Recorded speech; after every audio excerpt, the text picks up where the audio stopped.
Never before or after 9/11 have steel frame towers collapsed due to fire. In 2005, there was a fearsome conflagration in Madrid. A skyscraper went up in flames.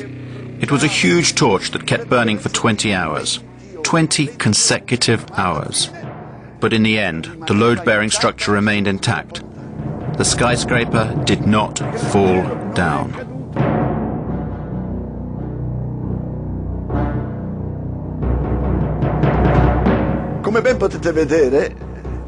As you can see, the building is enveloped in flames. This skyscraper was not yet complete. It was still under construction. Nevertheless, it remained standing. Something you should note is the white color of the flames. This means that there is a lot of oxygen burning.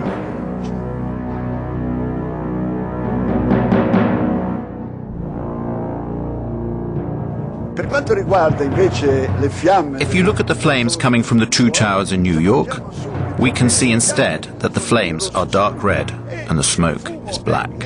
The fires that were burning in these towers was a dark gray, a heavy, almost black gray smoke coming off.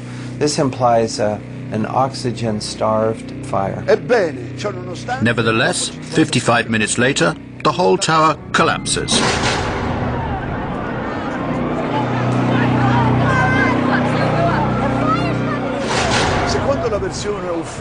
According to the official NIST version of events, at a certain point, the steel structure of the towers gave way.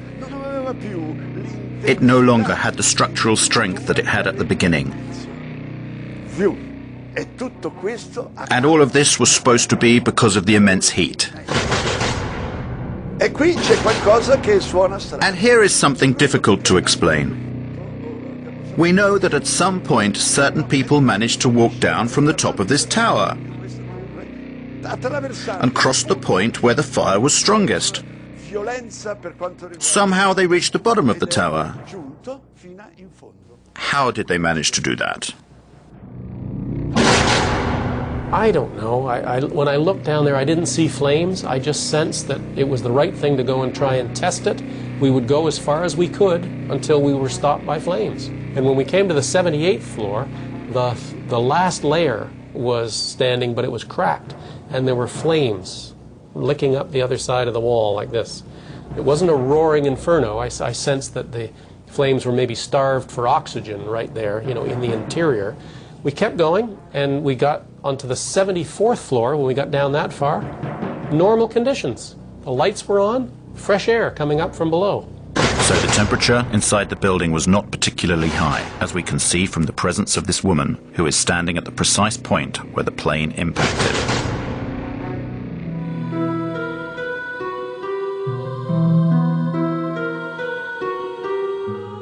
In order to verify the way the buildings collapsed and how the heat had affected the steel, NIST commissioned numerous tests, some of which were conducted by a company called Underwriters Labs.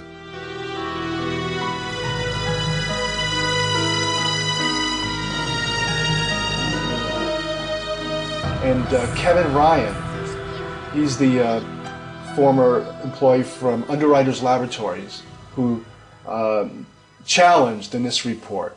And he went public with it. And within a week, he was fired from his job. We did test the floor models in August of 2004. And those tests disproved the primary theory behind the collapse of the buildings. It was called the pancake theory. The floors would collapse upon each other into a stack of pancakes, and then the columns were no longer supported and the columns would fall apart. Well, the floor models didn't collapse in the tests, and these were in furnaces. You know, testing furnaces at much hotter temperature, longer periods of time. They still didn't collapse. So, a few months later, the government put out an update on their report. And they stated not only that the floors did not collapse, but they had done tests on the few samples they had saved from the fire zones. And those tests proved that the temperatures were very low.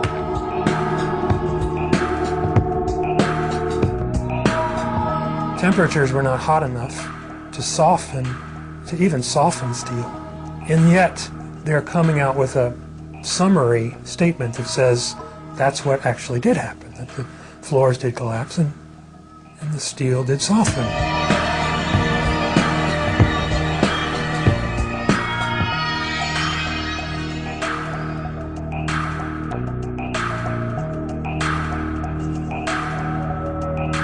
So they either downplayed those results or ignored those results, and they ended up putting it all in a computer. Thanks to computers, NIST managed to straighten this problem out, and the old pancake theory was replaced by the inward bowing theory. According to the Institute, the heat weakened the floors, which started to curve downwards. The external walls of the towers also curved inwards until they could no longer bear the weight of the structures above, causing the towers to collapse. Their final theory is almost entirely computer-based. And the computer itself is not really accessible. They haven't given it to us to examine. After having investigated it more over the last year and a half, I found that yes, they did contradict their test results, but additionally they also did manipulate the test parameters. They doubled one thing, they cut something else in half. For example, their story says that aircraft combustibles were at 13 tons in the aircraft cabin. The FAA says it's more like an average of 6.5 tons. That's double. So they double it. They double the time that their computer model exposes columns to fire, 90 minutes instead of what we know is 45 or 50 minutes in both of the buildings, actually. Well, they double it. They cut something else in half. They double it. One of the things that particularly struck me was the incredible speed with which the towers came down. There was something truly inexplicable about the speed of the collapse.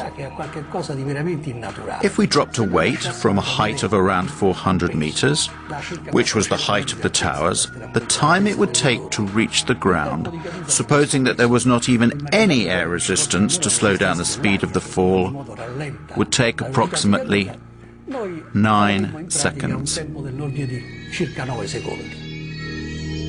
Took about 8 or 10 seconds for the whole tower just to go straight down. The impact was at about 2/3 of the way up the tower.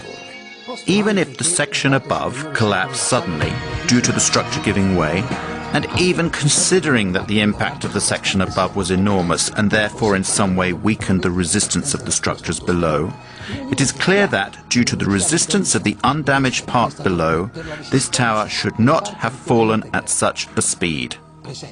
But it fell as if there was nothing below it, whereas there was an enormous structure below, a resistant structure that should have slowed down the speed of the collapse considerably.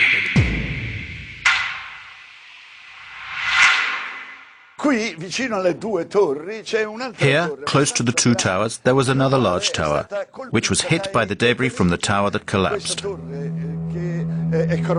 This building, this huge, it was this 47-story building, was never hit by a jet. And yet it came down that same day, but 7 hours after the last tower fell, 7 hours later.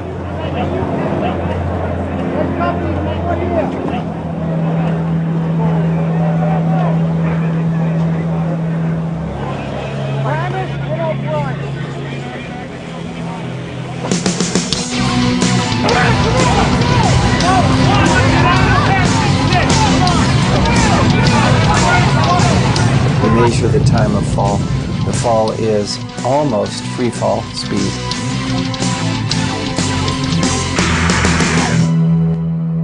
The collapse of the North Tower inflicts some damage to Building 7, causing fires to ignite on a few floors.